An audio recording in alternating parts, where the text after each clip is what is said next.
ஹலால்ல நீங்க சொல்லக்கூடிய விஷயங்கள், அதாவது பன்றி கறி சாப்பிடக்கூடாது, ஏன் சாப்பிடக்கூடாது? பன்றியை பத்தி நீங்க சொல்லணும்னா சயின்டிபிக்காக நம்ம பேசுவோம். முதல்ல பன்றிக்கு 4 விதமான குணாதிசயங்கள் உண்டு. 2ஆம் உலக போருக்கு முன்னால வரைக்கும் மனிதர்கள் தன்னுடைய இயற்கை உபாதைகளை கழிக்கிறதுக்காக டாய்லெட் போக வேண்டிய கட்டாயத்துல இருந்தான்.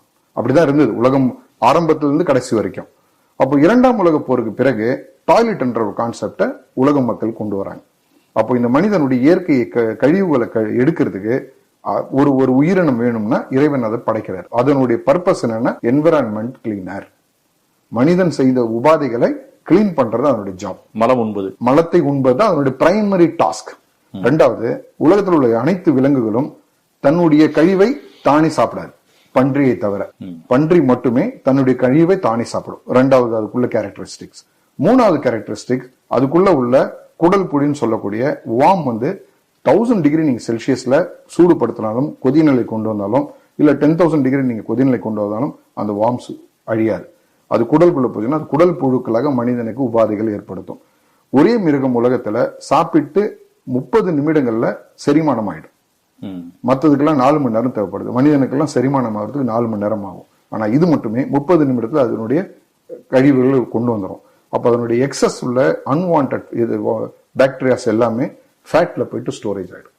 அப்போ இந்த உணவை மனிதன் உட்கொண்டால் மனிதனுக்கு உகந்ததல்ல அப்படின்றத படைப்பாளனாகிய இறைவன் சொல்றான், இது சாப்பிடாத. அவன் தான் படைக்கிறான். இதை விட முக்கியமானது, உலகத்தில் உள்ள எந்த மிருகங்களும் செய்யாத ஒரு விஷயத்த இந்த மிருகம் செய்யும். என்ன செய்யும்னா, தன்னுடைய துணையுடன் கூடிட்டு மற்ற துணையை அழிச்சிட்டு வந்து அது பார்க்கும், வேடிக்கை பார்க்கும், அனுபவிக்கும். இந்த பண்பு ஷேம்லெஸ் அனிமல் சொல்றோம். முதல்ல என்விரான்மெண்டல் கிளீனர், 2வது ஷேம்லெஸ் அனிமல். இதை உண்ணும் போது மனிதனுக்கு இது போல வெட்கம் என்பது மறைந்துவிடும் என்றது சயின்டிபிக்கா நிறைய ப்ரூஃப் இருக்கு. சூடு சொரணை இருக்காதுன்றீங்க. இருக்காது. இப்ப நீங்க சொன்னீங்க கரும்பணிகள் ஒரு விஷயம் இருக்கு. இந்த வெள்ளை பணிகள் இருப்பாங்க, அவங்க அதை வளர்க்குறாங்க. ஆமா, வளர்ப்பு முறையில வளர்க்குறாங்க, அது இயற்கை மூலமாக வளர்க்க செய்யும். இப்ப சொன்ன அத்தனை கேரக்டரிஸ்டிக்ஸும் அந்த ஃபார்ம்ல வளர்க்கிற பண்டியும் செய்யும். அப்போ இது shameless animal, is environmental cleaner. சாப்பிட்டீங்கன்னா உங்களுக்கு வியாதிகள் வரும், அதனோட குடல் புழுக்கள் உங்களோட உடலுக்கு போகும், இதனால பல உபாதைகள் வரும், லாங் டர்ம் டிசீஸ் வரும்ன்றத சயின்டிபிக்கா ப்ரூவ் பண்ணிருக்காங்க. கதையா நிஜமா? இது நிஜம். இது அறிவியல் சார்ந்தது. அமெரிக்காவை சார்ந்த அறிஞர்கள் எவ்வளவு பெரிய டாக்குமெண்டேஷன் பண்ணிருக்காங்க. ஒரு இண்டெக்ஸை போட்டிருக்காங்க, பிக் இண்டெக்ஸ்னு ஒரு இண்டெக்ஸை போட்டிருக்காங்க. பன்றியின் மூலமாக வரக்கூடிய நோய்களை பத்தி விளக்கமா தெளிவாக நிறைய விஷயங்களுக்கு. இன்றைக்கு இந்த கோவிட்டுக்கு பிறகு சைனா மாதிரி நாடுகள்ல போனீங்கன்னா பன்றி சாப்பிடுவது குறைக்கப்பட்டிருக்கின்றது ஸ்டாட்டிஸ்டிக்ஸ் காட்டுது. அப்புறம் ஆல்கஹால், மதுவை எடுத்துட்டீங்கன்னா சிந்தட்டிக் ஆல்கஹால், நேச்சுரல் ஆல்கஹால் 2ஆ பிரிச்சுக்கணும். இங்க என்ன கன்ஃபியூஷன் வருதுன்னா, மக்கள் ஆல்கஹால்ன்றது காமனா எடுத்துக்கிறாங்க. இப்போ இண்டஸ்ட்ரியல் ஆல்கஹால்ன்றது இண்டஸ்ட்ரியல் பர்பஸ்க்காக யூஸ் பண்ணக்கூடிய உங்களுடைய சிந்தட்டிக் ஆல்கஹால் சொல்லுவாங்க.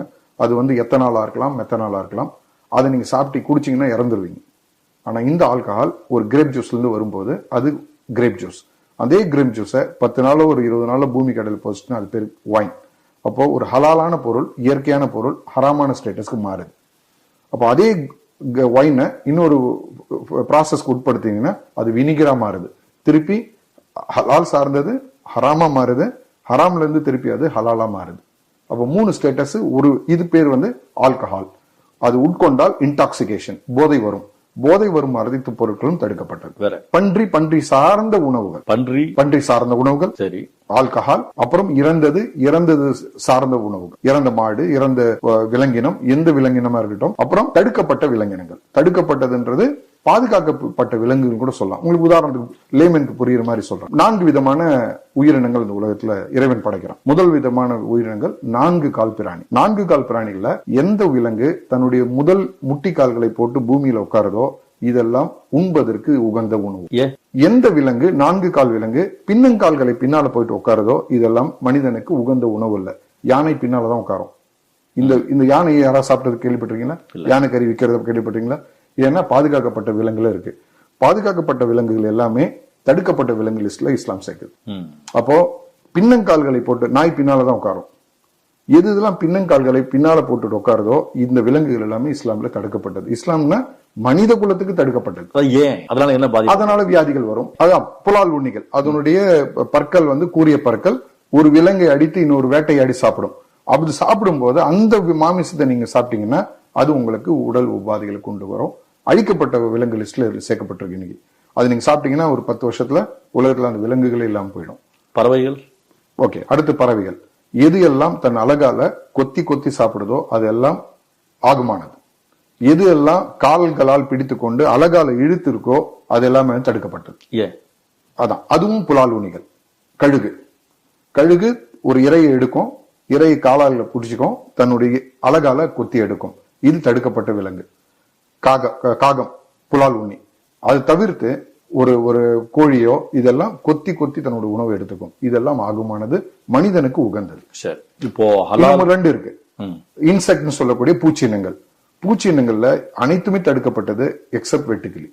வெட்டுக்கிளி நியூட்ரிஷன் உள்ளது என்று சயின்டிபிக்கா ப்ரூவ் பண்றாங்க. மற்றபடி மற்ற அனைத்து விதங்களும் தடுக்கப்பட்டது. 4வதாக கடல் வாழ் உயிரினங்கள். கடலிலும் வாழும், நீரிலும் வாழும், நிலத்திலும் வாழும். குட்டி போட்டு பால் கொடுக்கும். இதெல்லாம் மெம்மல்ஸ் சொல்றோம். இந்த பெங்குயின் இதெல்லாம் தடுக்கப்பட்டது. இப்போ பாம்புன்னா கடல்லையும் வாழும், தரையிலும் வாழும். ஆமை கடலிலும் வாழும், தரையிலும் வாழும். அப்போ எதுலாம் கடலிலும் தரையிலும் நீண்ட காலமாக வாழக்கூடிய பண்பு உள்ளதோ, குட்டிகள் போட்டு பால் ஊட்டுதோ, பாலூட்டிகள், இது எல்லாமே தடுக்கப்பட்டது. நான் 4 பிரிச்சிருக்கேன். 4 கால் பிராணி, பறவைகள், பூச்சிகள், அப்புறம் கடைசியா உங்களுடைய மெரைன் ப்ராடக்ட், மெரைன் அனிமல்ஸ் சொல்லக்கூடிய கடல் சார்ந்த உணவுகள். அப்போ மீன் வகைகள் எல்லாமே சாப்பிடலாம். எல்லாமே சாப்பிடலாம்.